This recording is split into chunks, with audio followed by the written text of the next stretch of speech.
חברים, ברוכים הבאים לטיפ הבא שלנו בסדרת הטיפים של התעוררות עסקית. כאן איריס שביט, ויחד איתי שרון קורן. אהלן איריס. אהלן שרון.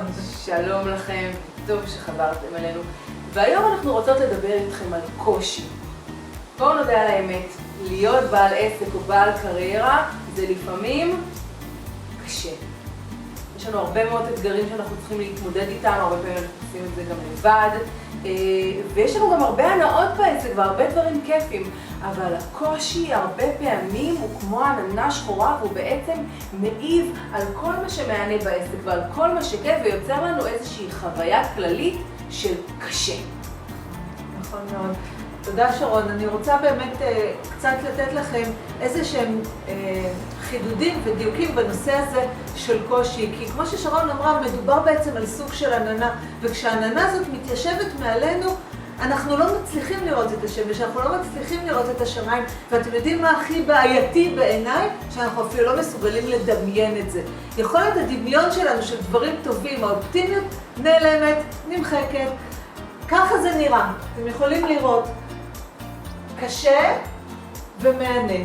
את המענה אתם לא רואים כשקשה לכם. אז זה בעצם הטיפ שלנו אליכם. תעשו טבלה ותרשמו בטבלה את כל הדברים שקשים לכם בעסק.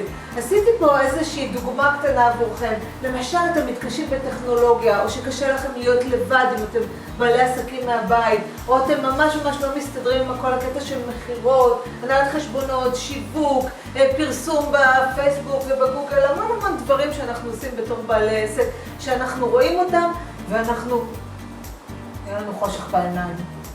ובצד השני של הטבלה אנחנו נעשה כותרת שנקראת מהנה, ואנחנו בעצם נפרוט את כל מה שאנחנו נהנים ממנו, כל מה שכיף לנו לעשות בעסק שלנו, ויש לכם הרי המון דברים שאתם נהנים לעשות בעסק שלכם, הרי בדיוק מלכתחילה, אלה הסיבות שמלכתחילה פתחתם את העסק הזה, אז בואו נזכר במה שכל כך עשה לכם כיף ומהנה לעשות בעסק שלכם. זה יכול להיות לפגוש אנשים, זה יכול להיות ללמוד, זה יכול להיות להרצות לקהל, ללמד, ליצור וליזום, זה יכול להיות לעורר השראה, כל מה שעושה לכם כיף ומהנה בעסק שלכם. אז בעצם מה אנחנו באות לומר לכם? מה הטיפ שלנו אליכם? הטיפ שלנו הוא, מעבר לזה שכמובן תעשו את הטבלה הזאת ותזכרו כל הזמן שמול כל קשה יש גם את המענה, תתמודדו עם הקושי סטפ ביי סטפ, צעד אחרי צעד. הדברים שקשים לכם, ברגע שאתם מבינים אותם והם כתובים, פתאום הם פחות מאיימים. פתאום מגוש גדול ושחור של קשה לי, אני לא מסתדר, אני לא יודע מה לעשות, פתאום אתם יודעים בדיוק מה קשה לכם, אז אתם יכולים להתמודד. ולטפל בזה גם. ברור, ולטפל בזה, נכון, תודה. קשה לכם טכנולוגית? תמצאו איזה איש טכני, או תיכנסו להדרכות טכנולוגיות ביוטיוב. קשה לכם עם הבדידות? תעשו שיתופי פעולה. תצאו לקורסים, תצאו לסדנאות, תיפגשו עם אנשים. נכון, קשה לכם עם ה-PPC, עם הפרסום בפייסבוק או בגוגל, תמצאו אנשי מקצוע שיעזרו לכם. או שתלכו ללמוד את זה. נכון, או שתיכנסו לתוכנית הדרכה והכשרה ותעשו את זה בעצמכם. תפרטו את הדבר הגדול והקשה והמפחיד הזה לחלקים קטנים, זה כבר יעשה לכם הרבה יותר טוב בנשמה. ולגבי החלק שמהנה, לגבי הדברים שמענים אתכם בעסק, קודם כל תיזכרו במה שמענה, במה שכיף לכם לעשות, כי לפעמים הקושי מאוד משתק את הדברים שאתם נהנים לעשות ומשכיח לכם. אז קודם כל תיזכרו בכל מה שמהנה אתכם לעשות ותתחילו לעשות את זה. תכניסו את זה ליומן שלכם כך שלפחות פעם אחת בשבוע תוכלו לעשות משהו שמענה אתכם.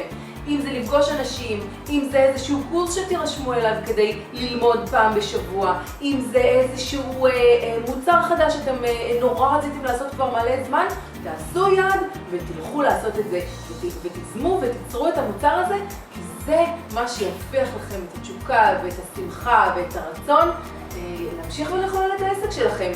וזה מה שעובר ללקוחות שלכם, השמחה הזאת והתשוקה הזאת. נכון.